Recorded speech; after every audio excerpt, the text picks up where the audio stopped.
Nous souhaitons ici interpeller le ministre des Sports et la Fédération camerounaise de football en les priant d'enterrer cette hache de guerre qui ternit l'image des marques de notre pays, le Cameroun. Les perturbations et discordes que nous observons n'aident ni l'entraîneur, ni le staff, ni nous les joueurs. Croyez-nous, ces tensions ont des répercussions sur nos performances et notre capacité à mener à bien nos objectifs. Par conséquent, nous implorons le ministre des Sports, la Fédération camerounaise de football, tous les acteurs impliqués dans le football camerounais de privilégier le dialogue, l'entente et l'unité. Nous sommes avant tout des sportifs en politique et unis par une seule cause, porter le drapeau du Cameroun. Nous acceptons. Salut à tous. Il y a des choses que quand je regarde au Cameroun, j'ai envie de dire et de dire ya. Vous avez certainement regardé comme moi la vidéo des Lions Indomptables et leur cinéma qu'ils ont fait. Un cinéma que moi je trouve inutile. Parce que moi je suis une personne, je dis souvent, s'il faut faire quelque chose pour ne pas obtenir le résultat, ça ne vaut pas la peine de le faire. Mais malheureusement, nous sommes poussés souvent pour de l'argent à faire des choses qui ne nous honorent pas. Et moi, je demande à Vincent Aboubakar qui a présenté cette déclaration.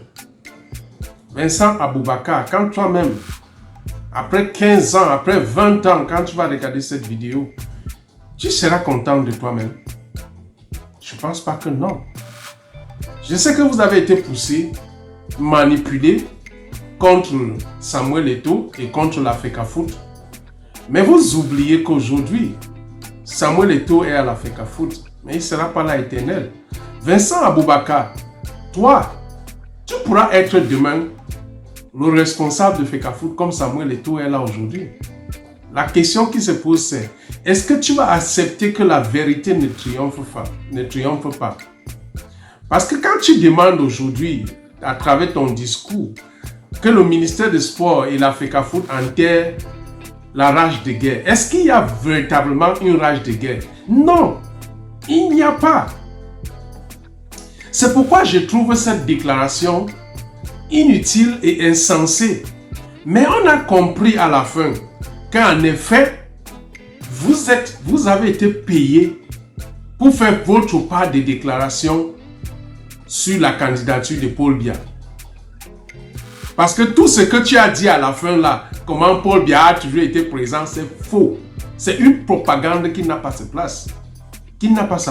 Nous savons, nous tous, le rôle que Paul Biya joue au Cameroun, c'est le rôle de désordre. Et s'il y a un désordre aujourd'hui entre le FECAFOOT et le ministère des Sports, le responsable c'est Paul Biya. Nous savons tous. Tu ne peux pas venir à Vincent Aboubakar nous faire une déclaration qui n'a pas sa place juste parce que tu veux être vu comme quelqu'un ou bien... Bon, je dis, vous avez pris votre argent et vous êtes même venu faire votre cinéma. Mais c'est honteux de voir à quel point même les Lions Indomptables sont corrompus. Ça veut dire, les gars, la corruption au Cameroun, on n'en parle plus. Ça coule dans nos veines. Si les Lions Indomptables peuvent être corrompus au point où ils viennent pour faire une déclaration sans regarder la vérité. Depuis quand que le ministère des Sports, dans quel pays que le ministère des Sports gère la fédération camerounaise, la fédération de football jusqu'à gérer les joueurs? Depuis quand? Nous avons vu ça où? Vous, les joueurs là, vous les footballeurs, vous jouez dans les équipes. Vous voyez ça? Vous partagez les plateformes avec les joueurs des autres pays, les pays bien organisés. Ils vous disent que ça se passe comme ça, que c'est le ministère des Sports qui gère la fédération et l'équipe nationale. Vous avez vu ça où? Et vous, au lieu de dire la vérité, moi j'ai souvent l'habitude de dire, le problème du Cameroun, c'est ce problème où nous voyons très bien la vérité, mais nous refusons la vérité. Aujourd'hui, les gens sont en train de faire comme si ils sont en train de combattre Samuel Eto'o. Et pourtant, ce n'est pas Samuel Eto'o qu'ils sont en train de combattre. Ils sont en train de combattre la vérité. Et c'est cette vérité qui va faire ce que nous resterons dans les ténèbres. Tu finis ton discours en appelant même le nom de Paul Biya. Tu n'as pas honte de toi, Vincent Aboubakar.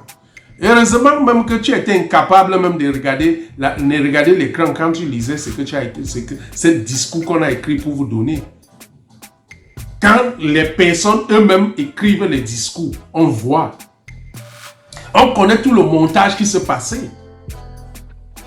Quand on analyse ces vidéos, on voit que même certains joueurs ne voulaient pas venir à cette présentation.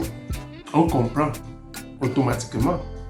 Soit tous les joueurs ont été payés, soit certains ont été payés et d'autres n'ont pas été payés. Et d'autres sont là juste pour ne pas comprendre, pour ne pas qu'on dise que... Mais en vrai dire, s'il y avait un discours vrai, vous rencontrez le ministre tous les jours, non?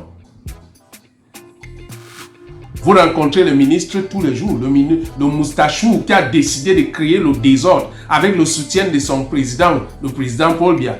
Vous le rencontrez tous les jours. Pourquoi vous ne le parlez pas? Pourquoi vous ne lui dites pas de vérité?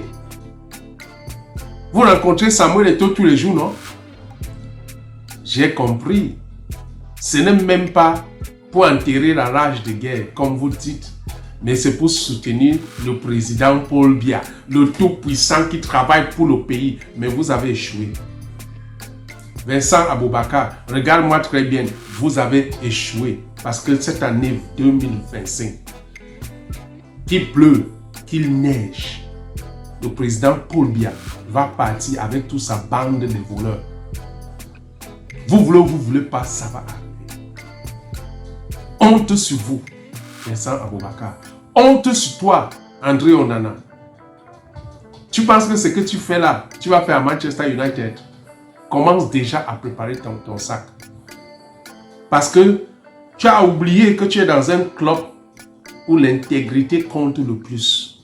Et tout ce manigance que tu fais là, ça entre dans les bruits des responsables de Manchester United. Aboubakar peut faire parce que lui, il a fini sa carrière. Toi, tu fais pour te tuer, André Onana. Et j'ai pitié de toi. Cher peuple camerounais, vous voyez ce qui se passe au Cameroun. Et il y a une chose que je peux vous demander. Inscrivez-vous massivement sur les listes électorales. C'est la solution. Inscrivez-vous massivement car c'est à travers cela que nous allons changer le Cameroun. Inscrivez-vous massivement. C'est le changement qu'il faut pour le Cameroun. Et vous savez, moi j'ai toujours dit, je serai toujours du côté du changement. Parce qu'après 42 ans, on est fatigué des tromperies, des propagandes inutiles, des corruptions. Ça ne va plus marcher. Shalom.